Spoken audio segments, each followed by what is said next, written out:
Сотни раненых, 23 бойца пропали без вести. Тела многих из них удалось найти только после войны. Таков итог неудачной операции, которая все же стала залогом будущей победы. Какие бы попытки ни предприняло Министерство обороны нашей страны, переговорами остановить военные действия не удалось. Руководство Грузии отказывалось выводить свои войска с территории Абхазии. На этих кадрах видно, как вражеские формирования ведут обстрел по позициям абхазских бойцов. После неудачной попытки вновь захватить Гагарский район, грузины направили все свои силы на столицу, собрали тяжелую технику, увеличили число личного состава и перебросили их на Гумистинский фронт. В 1993 году, в середине марта, абхазские вооруженные силы готовились к самой важной и сложной наступательной операции по освобождению Сухума, вошедшей впоследствии в историю как мартовское наступление. Казалось, сама природа была против. Наши бойцы, может, и предполагали, что будут потери, но пути назад не было. Перед абхазскими отрядами стояла задача освободить территорию в нижнем течении реки Гумиста, тем самым дать дорогу идущим за ними однополчанам. И в ночь с 15 на 16 марта абхазские соединения форсировали реку Гумиста и овладели стратегически важными высотами близ Сухума. Отряды должны были форсировать несколько участков на Гумисте, при поддержке с воздуха и с моря прорвать первый оборонительный рубеж противника и развить дальнейшее наступление по освобождению столицы. Тогда как никогда нужно было проявить мужество и героизм. Бойцы выкладывались как могли, чтобы приблизить заветную победу. Никто не думал о жизни или смерти. Просто нужно было защищать родину. Еще кто не знаю, там человека 3-4 вес, подойди, Игорь. Боюсь, не бойся, малыш. Что у тебя за ранение? Нога. Перевязана? Где воинская часть, 8-й полк? Да. Недостроенные 2 здания, там видела, может, кран еще стоит. Вот мы оттуда пошли и думаем, давай с боем до речки Лички дойдем. Камси, Керманы все впереди побежали, мы за ними. Они побежали и сразу со 2-го этажа и увидели их. И положили 3 на место. Еще Камзик шевелился, они его добили. Да. Добили? А потом мы сразу за окна, это все назад и на 1-й этаж запрыгнули через окно. И там мы остались. Нас окружили там и говорят, сдавайтесь по-хорошему. Уже гранаты Один зашел, нагло так зашел к нам, гранату держит, говорит, давайте, сдавайтесь. А все около нас стоят вот так, слушай. Все стоят, не знают, что делать. Я взял и целый рожок в него впустил. Мать под глазом. Второй забежал, закан его тоже. Ну, забегали, понял, их там ложились. Некоторым группам удалось, миновав противника, пробраться в столицу, но оказалось трудным выполнить поставленную задачу. Бойцов со всех сторон окружил враг. 3 суток абхазские отряды, проявив мужество и смелость, вели бои с грузинскими оккупантами. Как могли, выводили своих раненых товарищей из села Чадара. Операция, начавшаяся в ночь с 15 на 16 марта, не имела успеха. После кровопролитных боев 17 и 18 марта абхазские части вынуждены были отойти на исходные позиции. Сегодня ветераны признаются, что мартовское наступление было самым тяжелым. В этих боях погибли 222 бойца абхазской армии. Несколько сотен человек получили ранения. 23 пропали без вести. Наша задача была выйти на... Мы уже были окружены, все равно Ганс давал задачу выйти на универсам. Это мы 2 группы проскочили, потому что у нас был один, кто на грузинском говорит, цифкалипто. И он тогда мы проскочили. А эвкалипт тоже с вами? Ну, частично, тоже немного очень. Весь цифкалиптов 30 человек это было. Как второй там? Или наверху? Уже там, да? Один ты мне дал здесь, 2 вот там. На их стороне. Вот где 8-й полк, перед 8-м полком до реки не добежали. Мы в реку начали форсировать, они уже начали нас обстреливать. Обстреливать вот это химзащита, что за один талов начали тонуть. Мы сняли и пошли дальше. И дальше с боем мы прошли. Но они вас ждали, ты говоришь? Там наверху мы поднялись, и как раз грузины начали по-грузински нас отзывать. И с нами один парень был по-грузински. Он им начал отвечать, говорит, мы пришли, говорит, на подмогу туда-сюда. И мы потом тихоря ушли и в эту сторону речку начали двигаться. У нас тоже раненые были. Историкам еще предстоит дать оценку мартовским событиям. Но бесспорно одно – они стали решающим этапом для окончательного разгрома грузинских оккупационных войск и их изгнания с территории Республики Абхазия. В те тяжелые дни национальный лидер, верховный главнокомандующий вооруженными силами Владислав Ардзинба, проявив твердую выдержку и волю, призвал весь народ Абхазии к продолжению борьбы с грузинским фашизмом. И долгожданная победа была одержана. Сима Аргун, Абхазское телевидение. Памятные мероприятия прошли по всей стране. В Сухуми они традиционно начались в Парке Славы, где состоялась церемония возложения цветов к мемориалу погибшим в Отечественной войне народа Абхазии. Почтить память павших в боях за свободу и независимость нашей Родины пришли руководители государства во главе с президентом Раулем Хаджинба, ветераны, матери погибших, общественность. Мартовское наступление по освобождению Сухума считается одной из самых сложных. Операция вошла в историю как неудачная, но многие военные историки считают, что именно она предопределила дальнейший ход событий. И вот спустя 25 лет сегодня ветераны с болью и со слезами на глазах вспоминают те трагические мартовские события. Я тяжело переношу этот день. Близких и родственников, и друзей мы теряли.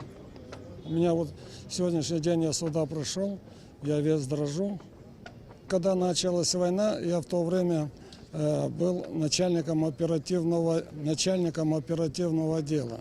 Наступали-то мы хорошо, а когда были остановлены, стали отходить, то кучками собирались наши подразделения, отделения, взвода, роты. И вот поэтому и произошло много у нас этих самых жертв.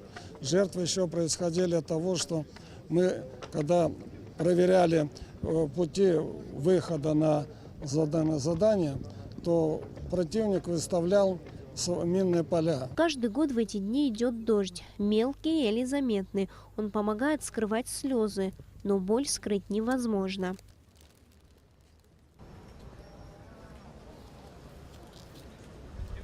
Бойцы группы «Ветерок» пришли на возложение не в полном составе. В мартовском наступлении ее участники проявили необычайное мужество. Кстати, группа известна тем, что в ее составе воевали по несколько человек из одной семьи. Ветеран войны, заместитель командира группы «Ветерок» Виталий Арестава вспоминать тот день не любит. Говорит, свежи еще воспоминания. Во время мартовской операции рядом с ним находился его сын, которому тогда не было и 20 лет. 15-го ночью мы перешли, 15 на 16 в районе Учхоза, где водокачка, да? Водокачка. Там мы уже на минное поле попали, ноги подорвались, ноги пулевые ранения. Ну, вспоминать, конечно, это очень тяжело, но там первый погиб, это Ахбадаур, бедный. Потом Горзоли, Чичико, Бойво, Кутеля, Асланцы, Эдик. Ну, 6, 7, 8 человек погибли. Неоценимый вклад в победу абхазского народа внесли и матери воинов. Анна Шанава на могилу своего сына Эдика Шанава приходит часто. И сегодня женщине тяжело сдерживать слезы. Боль утраты единственного сына не утихает. 25 лет прошло, это очень тяжело, и чем дальше, тем становится еще больнее. Говорят, время лечит, но время не лечит. Очень, очень сложно, когда единственного сына теряешь. Это не дай Бог, чтобы была война, не дай Бог, чтобы молодежь когда-то почувствовала на себе вот эту страшность всего происходящего. Надо жить в мире, в тепле, в понимании, в добре, чтобы не было такого ощущения, что наши дети напрасно погибли. Я благодарна ребятам, которые вытащили его с поля боя уже после нескольких дней. Он единственный, которого мертвого вынесли на другой берег Гумисты, а большинство остались здесь, на этой стороне, и не только погибшие, но и даже раненые. 16 марта я потеряла племянника, сына моего дивера. И 22 года мы его искали. И вот 3 года тому назад его нашли. Вот здесь он покоится. И родители обрели покой. Они уже знают, что он здесь лежит. А то все 22 года они метались, искали его. Вечная память. Пусть в Абхазии больше никогда не будет войны. И пусть матеря не теряют своих детей. Ветеран Отечественной войны народа Абхазии Бичико Кокба встал на защиту своей родины с первых дней войны.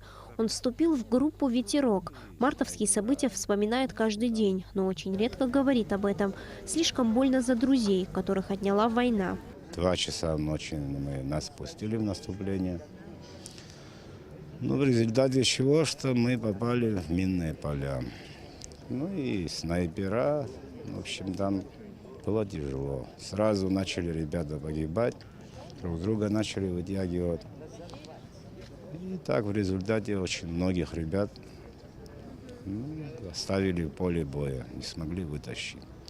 Раненых всех вытащили, а вот кого мы оставили, вот здесь вот похоронен. Единственного, которого мы вытащили, вот Едик Шанава. Невозможно было их вытаскивать, и так держали мы сутки. И благодаря наших же, опять-таки, друзей мы вышли из этого места. В 5-м Пицунском батальоне было много санинструкторов, все девушки. Им пришлось пережить многое, увидеть самое страшное – смерть. Нана на копии едва сдерживает слезы, рассказывая о своих боевых друзьях. Помнит все до мелочей. Лица ребят до сих пор перед ее глазами. Самое страшное и в марте, и в любом нападении – это то, что тебе, как медсестрой, как санинструктора, с кем ты находишься в течение всего этого времени, делишь кусок хлеба с кем-то рядом, которым ты дорожишь, они тобой дорожат. И когда тебе приходится закрывать им глаза, и первые слезы всегда были для наших ребят, это мы. Мы и за мам, мы и за сестер, первые слезы были наши. Особенно март. Это не просто не передать словами тот ужас, который мы испытали уже после того, как мы узнали, сколько ребят мы потеряли. А так, конечно, привезли нас ночью. Мы только успевали раненых отправлять на 66-м, на скорой. Слова скорби и вечной памяти сегодня произносят все. Особенно ценны они из уст наших ветеранов. Нужно сделать все, чтобы высокая цена, которую заплатили наши ребята, была не напрасна, говорят они. Сария Смыра, Стамур Гожба, Беслан Джинджолия, Абхазское телевидение. После реконструкции был открыт памятник погибшим бойцам 2-го мотострелкового батальона группы «Эвкалипт», «Град» и «Беркут», который установлен в селе Чадара Сухумского района. 82 человека из этих подразделений погибли. В церемонии принял участие глава правительства Беслан Барцец. Репортаж Ирины Аршба. Памятник погибшим бойцам 2-го мотострелкового батальона групп «Эвкалипт», «Град» и «Беркут» был сооружен в 2008 году. Наследство ветеранов, которые таким образом увековечили память 82 боевых товарищей. Со временем памятник стал разрушаться. Понадобилась серьезная реконструкция. Ветераны обратились за помощью к руководству страны. И вот в день 25-летия со дня мартовской операции обновленный памятник был торжественно открыт. Только из 2-го мотострелкового батальона погибло 46 человек. 26 из них были из села Бзып.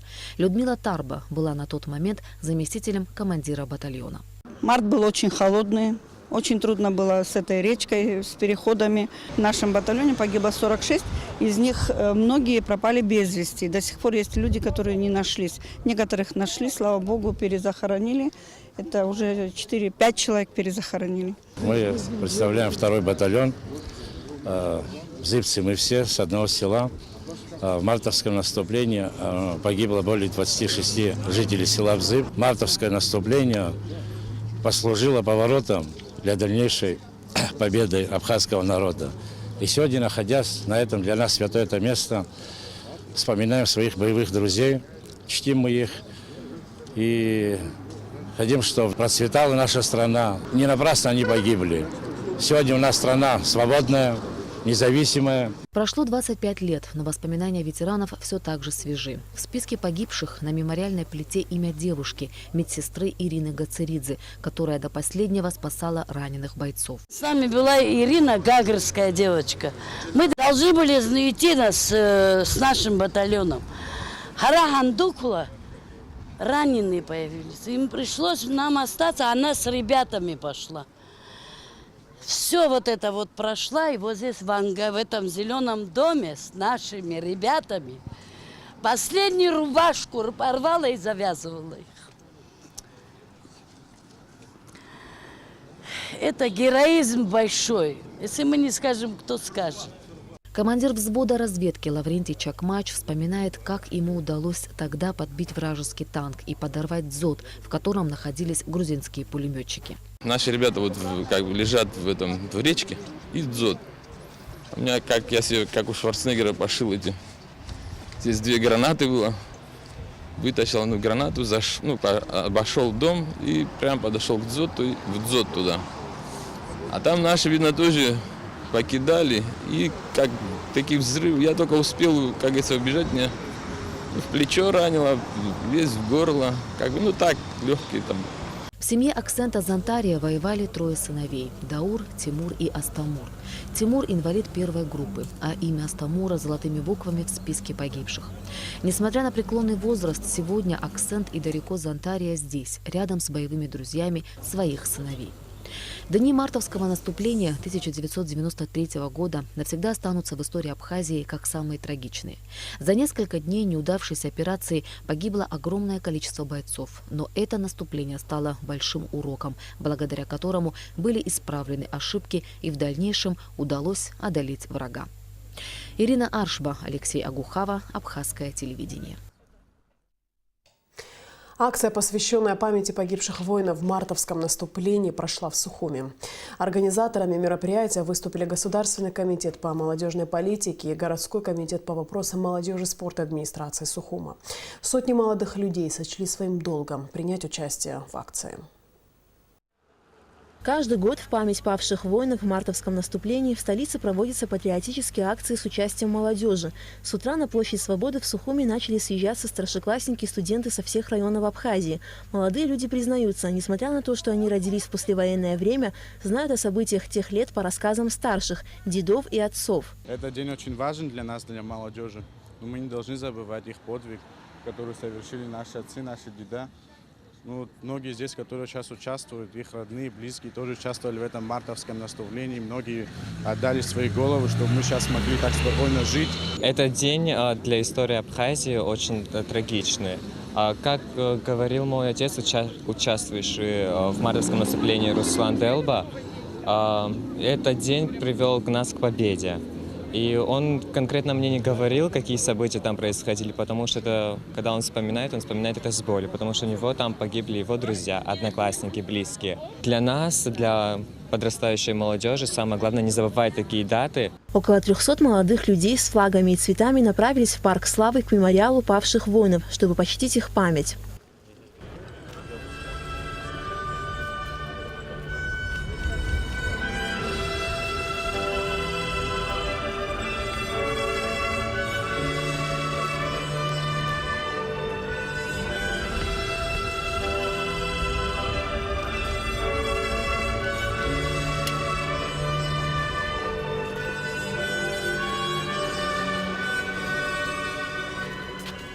Затем участники акции направились в село Нижняя Ишера и возложили цветы к мемориалу первого президента Абхазии Владислава Ардзинба. Организаторы акции памяти говорят, что такие даты нужно отмечать и обязательно привлекать к ним молодых людей. Цель этой акции заключается в том, что молодежь никогда не должна забывать героизм и подвиг тех людей, которые принимали участие и положили свои головы в данной наступательной операции. Это должно остаться большим уроком. Это будет большим уроком для молодежи, и главное, чтобы они это никогда не забывали. В память о трагически погибших абхазских бойцах 15 и 16 марта 1993 года на воду реки Гумиста были опущены цветы. Алика Трапш, Леон Адлиба, Абхазское телевидение. 15 марта в Музее боевой славы в селе Нижняя Шера прошел вечер памяти. В мероприятии приняли участие ветераны Отечественной войны народа Абхазии, матери погибших, школьники.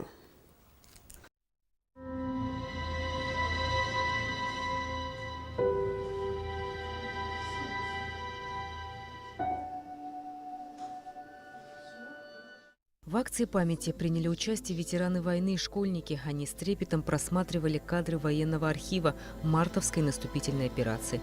В зале была тишина. Кадры и музыка вновь напомнили о тех кровавых событиях. Военная операция марта 1993 года унесла сотни жизней и покалечила тысячи судеб. Даже сегодня, спустя столько лет, вспоминая эти трагические события, сложно сдержать эмоции.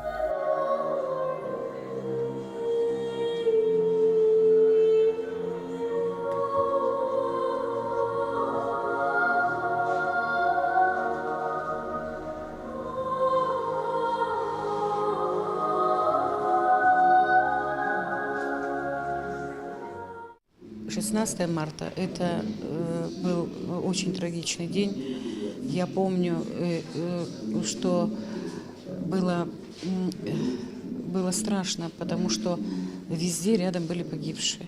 Мы грузили раненых в скорую помощь, отвозили их.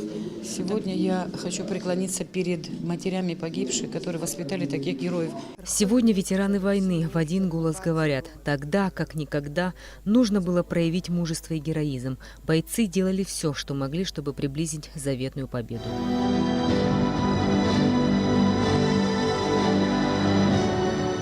Теперь, когда я лично смотрю вот эти вот кадры исторические, мне очень тяжело.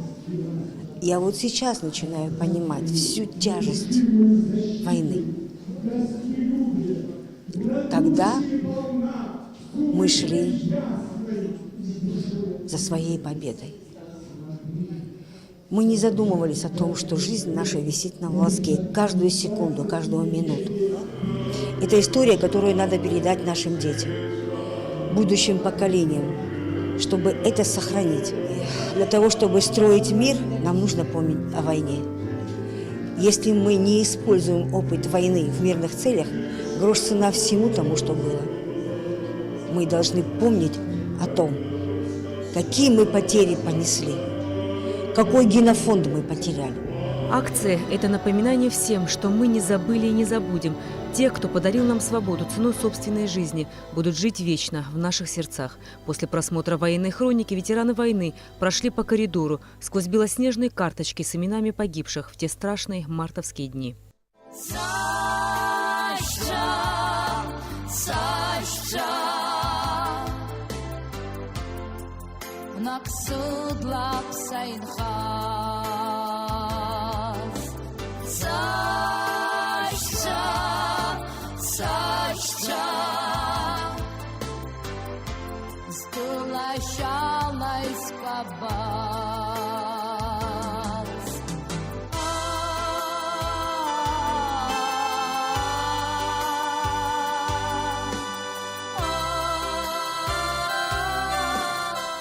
А в небо над Нижней Шерой, где 25 лет назад шли ожесточенные бои, устремились белые шары в память о погибших героях.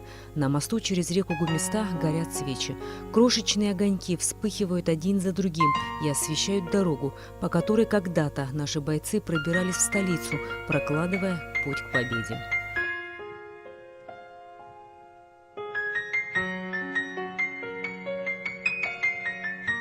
Рената Шакай, Беслан Джинджоли, Абхазское телевидение. Самое тяжелое кровопролитное время во всей истории Отечественной войны народа Абхазии. Так мартовское наступление 93-го называют ветераны. В Ишер участники 1-го гумисинского батальона приезжают каждый год. Но есть и те, кто за прошедшие 25 лет впервые вступил на землю, политую кровью сотен бойцов.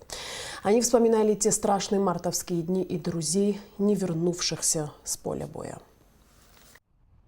Одна сигарета за другой. Они не замечают, как взгляды периодически застывают на той стороне реки. В минуты абсолютной тишины слышно, как течет Гуместа. Сегодня она удивительно спокойная.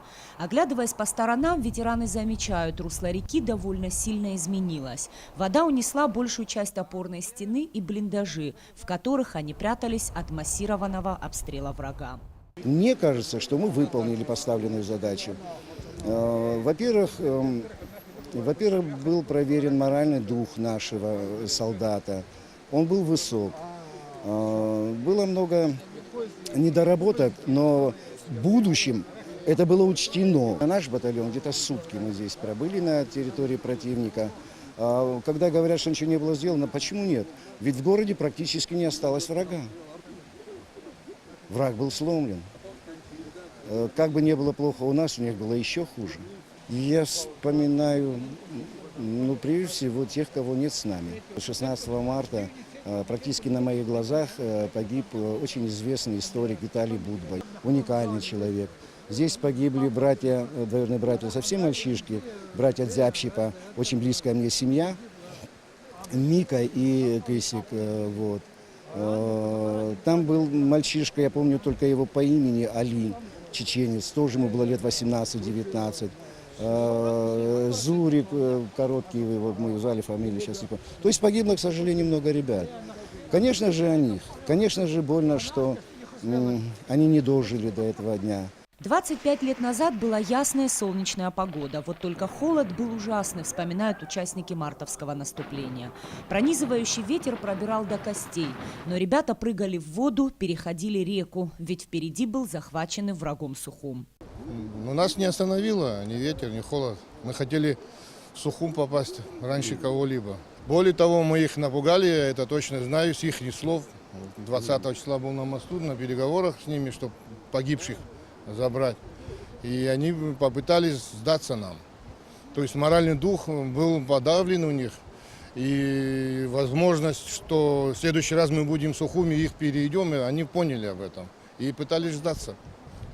Значит, был батальон из Дранды, и возглавлял его учитель. Фамилию тоже помню, но она не нужна сейчас.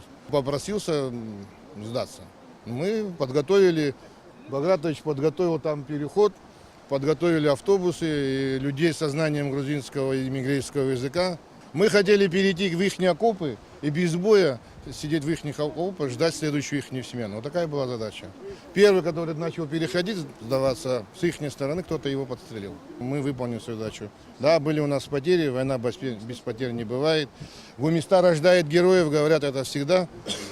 Пусть не будет войны, пусть будет то, что радует нас и наших матерей. Руслану Гривапш, самому младшему из 4 братьев, едва исполнилось 19. К мартовскому наступлению у него уже был хоть и совсем небольшой, но все же военный опыт. Вместе с друзьями он прошел обучение и подготовку у артиллеристов.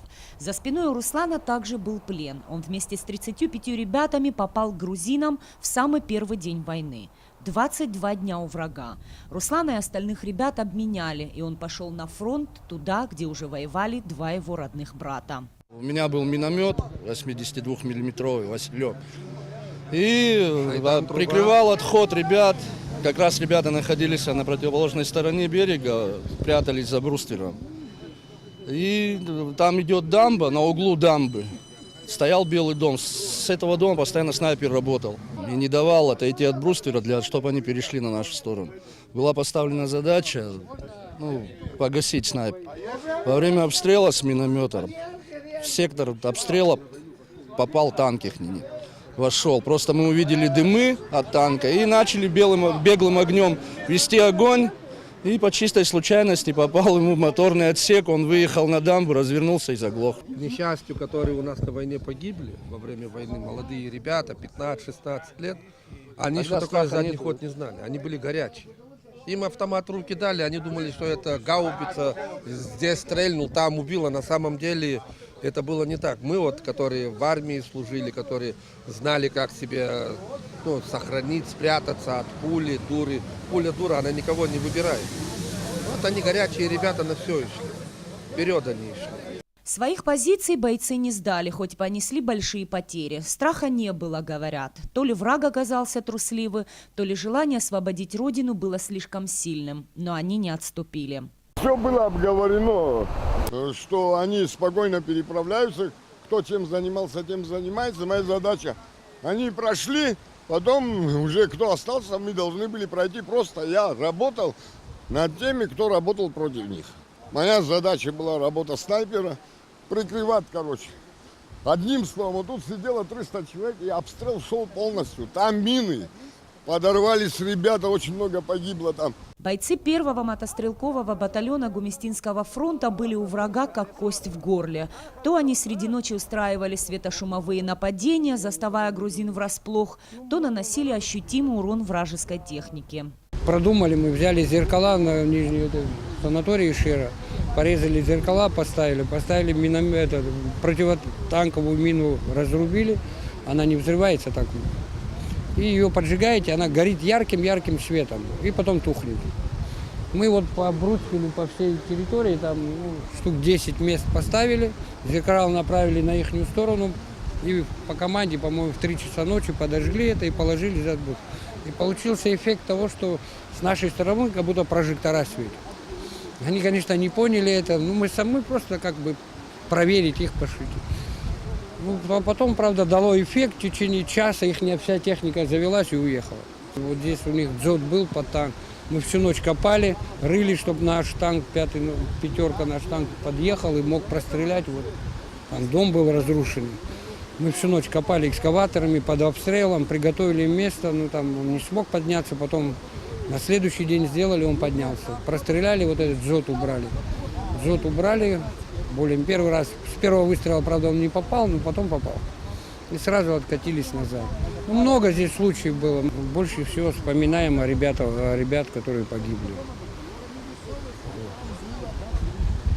Знаете, что ребята, даже Наполеон говорил, говорит, в свое время Наполеон говорил, Бонапарт, Наполеон, если была бы у меня армия, говорит, 17-летних ребят, я бы весь мир покорил. Потому что они не знают чувства страха. Они вообще, мы-то взрослые, более взрослее их, а им 17-18 лет, они все рвались в бой. У них родина, Абхазия, свой дом защитить, освободить. И они шли открыто на пулемет.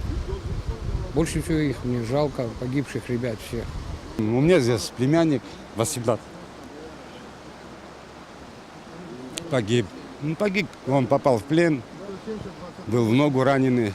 Крывавший Ровлик Витальевич. Ровно 25 лет я здесь не был. Так приезжал и на памятник, и все, но сюда не заходили. И вот сегодня зашел, такое чувство, знаете, все они перед глазами, но, к сожалению, их нет. Ну, что могу сказать? Если честно сказать, чего мы желали, мы к этому пришли. Но в будущем я желаю, чтобы молодежь вот это все осознала, жила прекрасно, слушала старших, и строила свою, как говорится, маленькую прекрасную республику. Говоря о кровавых мартовских днях, ветераны с трудом сдерживают слезы. Воспоминания настолько свежи, что они в деталях могут рассказать и показать, где находились их боевые друзья и они сами в те злополучные дни 93-го. Фамилии многих уже стерлись из памяти, но вот позывные и прозвища друзей они помнят до сих пор, несмотря на прошедшие 25 лет. Нисфа Аршба, Эльдар Дамиров, Абхазское телевидение. В Абхазском государственном драматическом театре состоялся вечер реквием, посвященный памяти павших за освобождение Сухума. В концерте приняли участие Государственная хоровая капелла, дирижер Надар Чанба, Государственный камерный оркестр Абхазии под руководством заслуженного артиста Абхазии Давида Терзиана, а также артисты Государственного симфонического оркестра Республики Адыгея и артисты Сочинского симфонического оркестра. В начале концерта перед собравшимися выступил президент Рауль Хаджимба. Уважаемые матери и отцы доблестных защитников Абхазии, уважаемые ветераны, события, связанные с мартовской наступательной операцией по освобождению Сухума, вошли в историю Отечественной войны народа Абхазии как важный и ответственный этап в изгнании грузинских агрессоров с территории нашей страны. Несмотря на тяжелые потери и трагические последствия, данная операция сыграла серьезную подготовительную роль в успешном осуществлении дальнейших военно-стратегических планов наших вооруженных сил. В ходе боевых действий, происходивших 15-16 марта 1993 года, был нанесен значительный ущерб грузинским оборонительным укреплениям. По признанию самого грузинского командования, Сухум, находившийся под контролем оккупационных сил, висел в те дни на волоске. Прорвавшиеся в столицу воинские подразделения Абхазской армии проявили решительность, храбрость и отвагу, вне зависимости от многократного превосходства противника в живой силе и технике. Абхазские войска продемонстрировали высокую боеспособность. Они вступили в неравную схватку с врагом, проявляя чудеса храбрости. Да, в силу ряда тактических и стратегических причин, задержки выхода штурмовых подразделений на исходный рубеж, недостаточной отработанности системы их взаимодействия, других нестыковок между командованием и бойцами, выполнявшими поставленную задачу, мартовская операция захлебнулась. Однако она дала нам возможность поверить в свои силы и возможности приобрести опыт грамотного ведения боевых действий, изучить слабые звенья в управлении вражеских подразделений. С учетом всех этих факторов, наши войска действовали успешно и результативно в последующих операциях на Западном и Восточном фронтах, что в конечном итоге увенчалось победой Абхазии над грузинскими оккупационными войсками. Это были тяжелые для всего нашего народа дни. Они усугублялись кощунственным поведением грузинских оккупационных властей и военного командования, не выдававших тела наших бойцов, цинично устраивавших политический торг вокруг них. Однако наш народ с честью и достоинством выдержал все эти испытания. В ходе мартовской операции погибло 222 бойца. Многие получили боевые ранения. Нас по-прежнему глубоко тревожит судьба многих отважных воинов, пропавших без вести во время этих трагических событий. Великий национальный лидер Владислав Ардзинба, выступая по абхазскому телевидению по горячим следам трагических событий, вновь с гордо поднятой головой призвал свой народ к еще большему сплочению и консолидации, выразил непоколебимую уверенность в том, что борьба с фашизмом будет продолжаться, и на многострадальной земле Апсны восторжествует свобода, мир и справедливость. Этот мужественный призыв воплотился в жизнь, и 30 сентября 1993 года над государственной границей по реке Ингур взвилось знамя победы, пропитанное кровью борцов за свободу и независимость Апсны. Наш народ помнит священный ритуал перезахоронения останков сотен самоотверженных бойцов на мемориале славы в центре города Сухума. Это были дни всенародной скорби. Мы преклоняем голову перед памятью всех, кто ценой собственных жизней проложил путь к победе и независимости. Подвиг доблестных защитников Родины с золотыми буквами и на века вписан в документальную летопись Республики Абхазия, отмечающей в нынешнем году свое славное 25-летие. Пусть никогда не померкнет свет великой всенародной любви и уважения к именам героев, представивших нам исторический шанс на возрождение своей государственности. И лашазай, шбалахара, хзипши сгым хапсадгил ахчейчва, и штыка качлай, язхалай, червщала ягу и хепшим абсна авенкарра. Концерт «Реквием» памяти павших защитников Родины смотрите в нашей программе сегодня. И к другим темам. Президент Рауль Хаджимба провел совещание по вопросам социально-экономического сотрудничества с Российской Федерацией. В совещании принимали участие представители администрации президента России и Министерства по делам Северного Кавказа. На встрече обсуждались вопросы реализации инвестиционной программы содействия социально-экономическому развитию Абхазии на 2017-2019 годы. В частности, исполнение сроков начала работы и их завершения на объектах инвестиционной программы за 2018 год. Участники совещания обсудили также повестку очередного заседания межправительственной комиссии. В рамках темы инвестиционных проектов по программе льготного кредитования в ходе совещания обсуждались вопросы реализации проектов и выплаты заемщиками по кредитам. Об этом сообщается на официальном сайте главы государства. 15 марта президент Рауль Хаджимба подписал указ о награждении Мелика Керселяна ордена Махидзапша III степени, как отмечается в указе, за многолетний плодотворный труд, активную общественно-политическую деятельность. Делегация международных наблюдателей от Народного собрания Абхазии во главе с вице-спикером Саидом Харази прибыла в Москву для осуществления мониторинга подготовки и проведения выборов президента Российской Федерации. Прибывшие в Москву депутаты парламента Абхазии получили аккредитацию иностранных наблюдателей в ЦИК России. Народное собрание имеет опыт участия в международном наблюдении выборов разного уровня, проходивших в других государствах, но впервые участвует в мониторинге электорального процесса в России.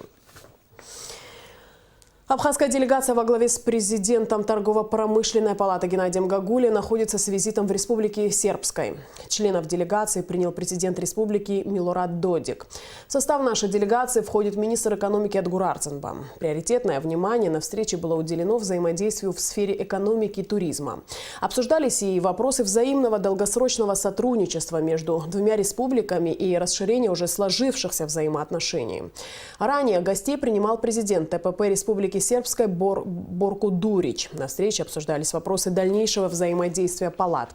Обсуждались также вопросы организации совместных проектов в целях взаимодействия на долгосрочной основе. И в конце выпуска о погоде.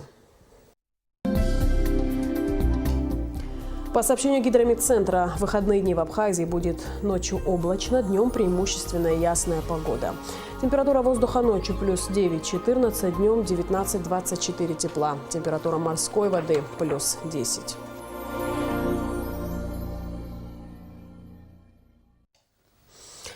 На этом наш выпуск завершен. Всего доброго и до встречи в эфире.